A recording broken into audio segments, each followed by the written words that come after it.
បាទសួស្តីបងប្អូនទាំងអស់គ្នាឥឡូវនេះខ្ញុំទៅលេងគោប្រាសាទមួយដែលមានឈ្មោះថាគោកក់បងប្អូនណាបាទគោមួយនោះបងប្អូននៅក្រៅខ្ញុំណា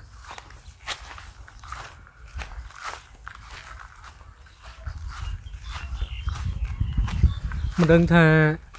នៅសេះសប្រាង្គប្រាសាទអត់ទេបងប្អូនណាមើលខ្ញុំទៅលេងទីសិនបាទឆ្វែជុំវិញស្រះ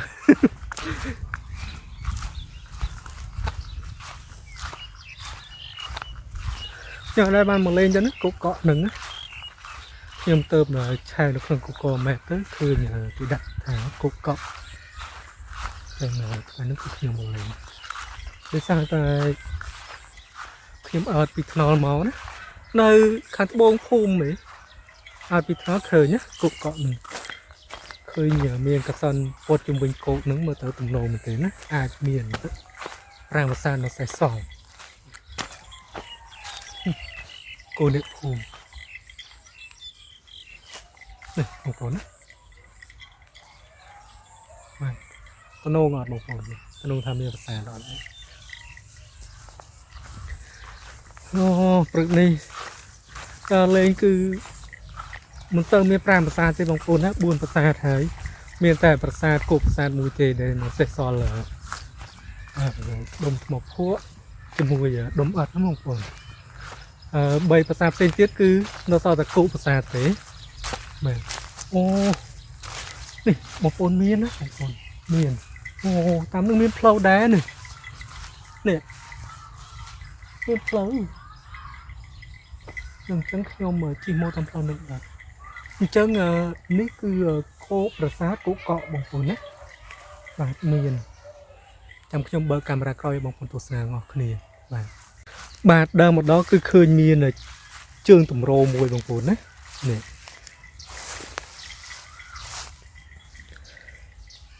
គឺមានអាទិទេព3អង្គណាដាក់តម្កល់នេះកន្លែងនឹងមួយកន្លែងនឹងមួយហើយកន្លែងនឹងមួយណាបាទមិនដឹងថាប្រាសាទនឹងគោរពដល់ព្រះពុទ្ធសាសនាមហាយានឬមួយក៏គោរពដល់ព្រហ្មញ្ញសាសនានោះទេបងប្អូនណា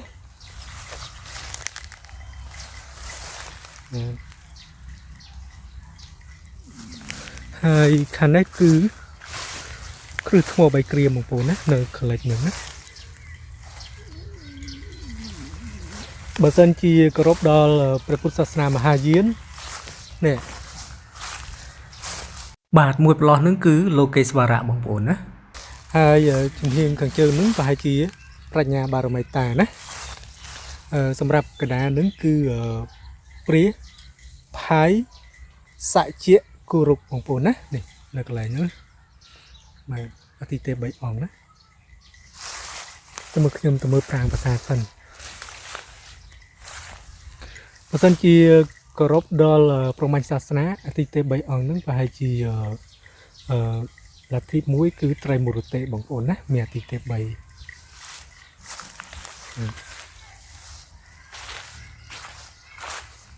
តាមសំណងប្រាង្គប្រាសាទហ្នឹងដូចជាកសាងអំពីនេះអត់មកភក់ជាមួយថ្ម3គ្រាមអានឹងប្រហែលជាគឺដល់ព្រហ្មញ្ញសាសនានឹងឯងមួយតែកសាងអំពីអត់នេះកន្លែងហ្នឹងបងប្អូន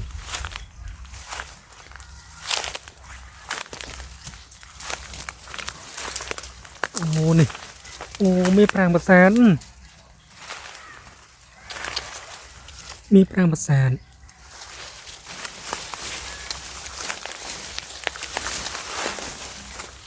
បងប្អូនណាប្រាង្គប្រាសាទនៅសេះសល់គោកប្រាសាទគោកក់បាទប្រាសាទនឹងដូចជាស្ថិតនៅក្នុងភូមិគោកក់ណានៅក្នុងឃុំរួនកែវស្រុកពួកខេត្តសៀមរាបបងប្អូនណាបាទអាចសើចនៅក្នុង Google Map ក៏ឃើញដែរណានេះស្រួលនេះដូចមានប្រាង្គប្រាសាទតែមួយទេតែប្រាង្គប្រាសាទនឹងគឺធំណាបងប្អូននេះសម្រាប់តួប្រាង្គប្រាសាទគឺកសាងអំពីឥដ្ឋណាសម្រាប់មេទ្វារឬមួយក៏ផ្តែរអីផ្សេងៗគឺកសាងអំពី ថ្មភក់ណាគ្រឹះប្រាសាទថ្ម3គ្រាមបងប្អូន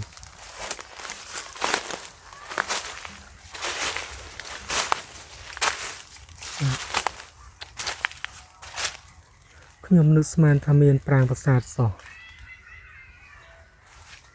ដើរមកព្រឹកហើយបាទនៅជំនាញត្បូងឃើញស្នាមវិធីកោះកាយច្រើនតែព្រៃលងស្ដុក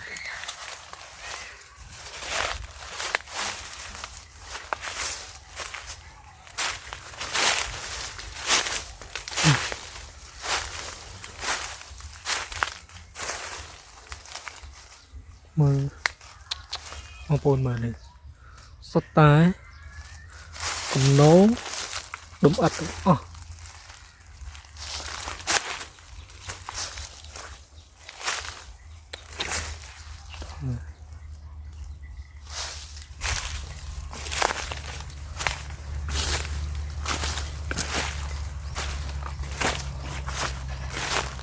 តើកណ្ដាលមានទៀតទេ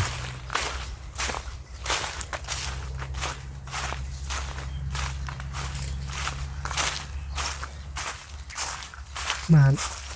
អូមានតែកំណោដុំអិតទេបងប្អូនណានៅជំនាញខាងហ្នឹងសានហ្នឹងគឺមានកសិនទឹកពត់ជំវិញមួយជាន់ណាបងប្អូនមានកសិនទឹកត្រឹមត្រូវណាកសិនទឹកហ្នឹងគឺនៅ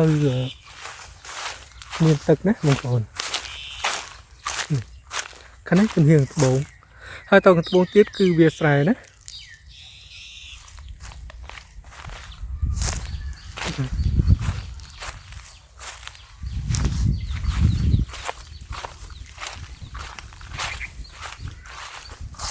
ខាងលិចគឺមានគោកមួយទៀតបងប្អូននោះដឹងថាមានប្រាង្គប្រាសាទអត់ទេនៅជំនាញខាងលិចហ្នឹងបាទខ្ញុំក៏បានដើរទៅទៀតណាដោយសារខ្ញុំប្រញាប់ទៅលេងប្រាសាទមួយទៀតដែលស្ថិតនៅខាងជើងហ្នឹងណាហើយចូលទៅក្នុងព្រៃជ្រៅត្រូវធ្វើដំណើរបែបលក្ខណៈផ្សងព្រេងទៅណាបងប្អូនបាទ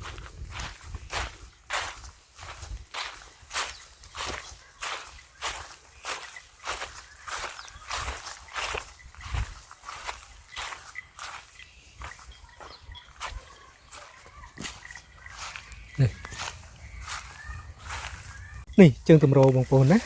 តែខ្ញុំនិយាយថាបើសិនជាគោរពដល់ព្រហ្មញ្ញសាសនាគឺនៅក្នុងលទ្ធិមួយគឺត្រៃមូរតិណាដែលមានអធិទេព3ហើយបើសិនជាគោរពដល់បាទព្រះពុទ្ធសាសនាមហាយានគឺគោរពដល់អធិទេព3អង្គដែរបងប្អូនណាតែមានតម្កល់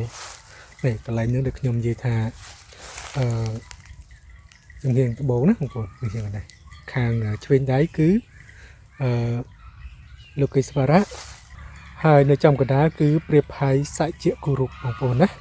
ហើយសម្រាប់ជំនាញបាទខាងនេះជំនាញជើងណាខាងស្ដាំដៃគឺបញ្ញាបារមីតាបងប្អូននឹងព្រះពុទ្ធសាសនាមហាយានបងប្អូនណាឥឡូវខ្ញុំដើរមកជំនាញកើតនៅជំនាញខាងកើតនេះសាលាបឋមសិក្សាកុកកបងប្អូនណាបាទសាលារៀនស្អាតដែរថ្មីចេះហ្មងអូនៅជំនាញខាងកើតហ្នឹងដូចជាមានសូមមេតាហើយមានជើងតម្រូវហើយមានសសរពេជ្រណាបងប្អូនបាទ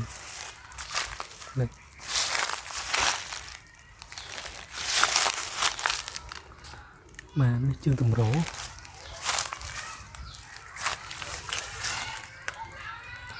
បាទនៅក្នុងមានក្បាច់ណានៅបាយជាផ្ដែនៅសល់មួយកូនដុំបាទហើយខាងនេះគឺសសរពេជ្របាទសសរពេជ្រនៅស្អាតបងប្អូនស្អាត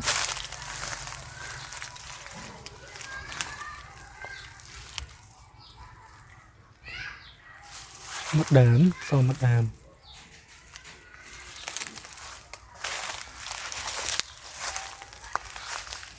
អ្នកភូមិដោះលេឆ្នោតឡើងសឹកថ្មលើលងហើយកាលនេះគឺ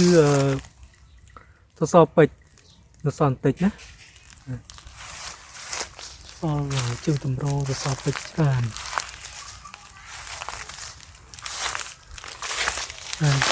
កាលនេះគឺស្នាមជីកោះកកាយច្រើនមែនទែន តាមដែលខ្ញុំពិនិត្យមើលប្រាសាទហ្នឹងគឺមានផ្លូវចូលពីចំហៀងខាងកើតណាប៉ុន្តែចំហៀងខាងកើតហ្នឹងឥឡូវខ្លាយជាសាលាបាទខ្លាយជាសាលាហើយប្រាសាទហ្នឹងគឺបែរមុខមកទិសខាងកើតបងប្អូនណាប្រាសាទគោកកហ្នឹង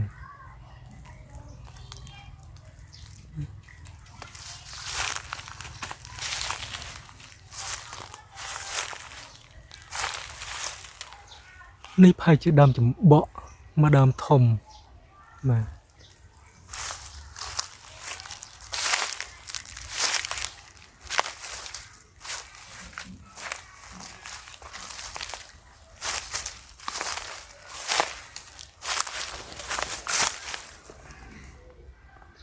ទៅសពពេជ្រ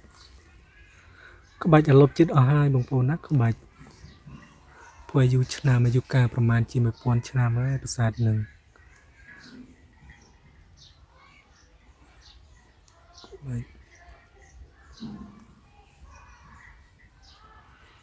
បាទនៅខាងក្រោមដូចជាមានដុំថ្មច្រើនប៉ុន្តែកប់ទៅក្នុងដីបងប្អូនណានៅក្រោមខ្ទមនេតានឹងណា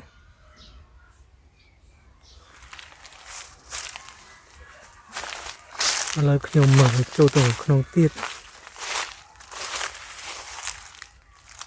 មើលប្រាសាទនៅខាងក្រោយណាប្រាសាទកន្លែងហ្នឹងសុទ្ធតែព្រៃ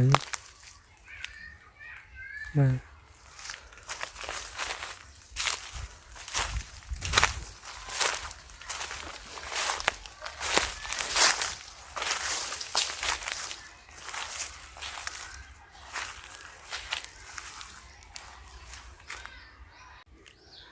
បាទតែប៉ុណ្្នឹងទេបងប្អូនណាប្រាសាទកុកកក់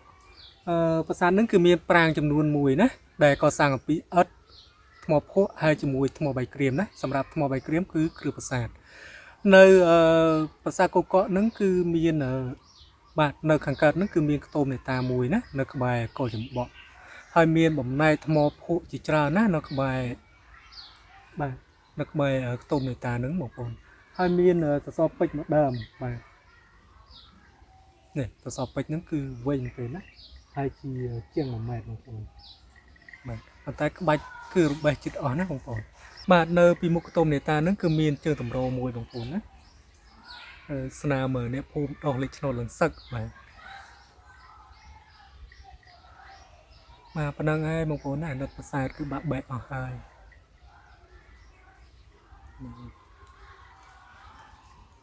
ហើយប្រាង្គប្រាសាទហ្នឹងគឺខ្ញុំមកលេងជាលើកទី1ទេបងប្អូនណាប្រាង្គប្រាសាទកុកកក់ហ្នឹងខ្ញុំមនុស្សស្មានថាមានប្រាង្គប្រាសាទដែលនៅសេសសល់ទៅណាបាទព្រោះខ្ញុំអត់មើលពីតាមថ្នមមកខ្ញុំប្រហែលជាមិនសង្ឃឹមថាមានប្រាង្គប្រាសាទទេប្រហែលជាសល់តែគោកប៉ុន្តែមកដល់គឺមានប្រាង្គប្រាសាទបងប្អូន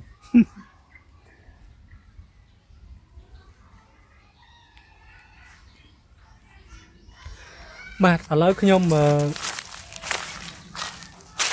ទៅវិញហើយបងប្អូនណាបាទទៅលេងប្រាង្គប្រាសាទមួយទៀតដែលស្ថិតនៅកញ្ជើហ្នឹងដែលមានឈ្មោះថាប្រាសាទក្បាលរមាសបងប្អូនណាខ្ញុំត្រូវធ្វើដំណើរបែបលក្ខណៈផ្សងព្រេងបាទព្រោះឯប្រាសាទហ្នឹងគឺស្ថិតនៅក្នុងព្រៃណាអត់មានបងប្អូនស្គាល់នោះទេសូម្បីតែប្រាសាទកុកកក់ហ្នឹងក៏បងប្អូនអត់ស្គាល់ដែរនេះបាទខាងនេះកញ្ជើបងប្អូនណាមានជើងតម្រូវដល់សេសសល់បាទកុំភ្លេចជួយមើលវីដេអូខ្ញុំឲ្យបានចប់ហើយខ្ញុំនឹងខិតខំធ្វើវីដេអូនៅក្នុងខេត្តសៀមរាប6ក៏នៅតាមបណ្ដាខេត្តផ្សេងៗណាបងប្អូនឥឡូវនេះchannel របស់ខ្ញុំបានផលិតវីដេអូបានប្រហែលជា38វីដេអូហើយណានៅជាង10វីដេអូទៀតខ្ញុំកំពុងតែកាត់ហើយខ្ញុំនឹងអាប់ឡូតជាបន្តបន្ទាប់ណាមួយថ្ងៃគឺខ្ញុំអាប់ឡូតតែមួយវីដេអូទេបងប្អូនណាជួនកាលខ្ញុំអាប់ឡូតនៅម៉ោង6ព្រឹកជួនកាលម៉ោង12ថ្ងៃត្រង់ជួនកាលម៉ោង5ល្ងាចណាបាទគឺអត់ទៀងហើយក៏ជាការធ្វើដំណើរបែបលក្ខណៈផ្សងព្រេងរបស់ខ្ញុំផងដែរណាដើម្បីរុករកប្រាសាទថតទិដ្ឋភាពនៅប្រាង្គប្រាសាទហ្នឹងអាប់ឡូតឲ្យបងប្អូនទស្សនាបងប្អូនបាទកុំភ្លេចជួយគ្រប់គ្រងវីដេអូខ្ញុំទាំងអស់គ្នាបាទអរគុណច្រើនបងប្អូនបាយបាយ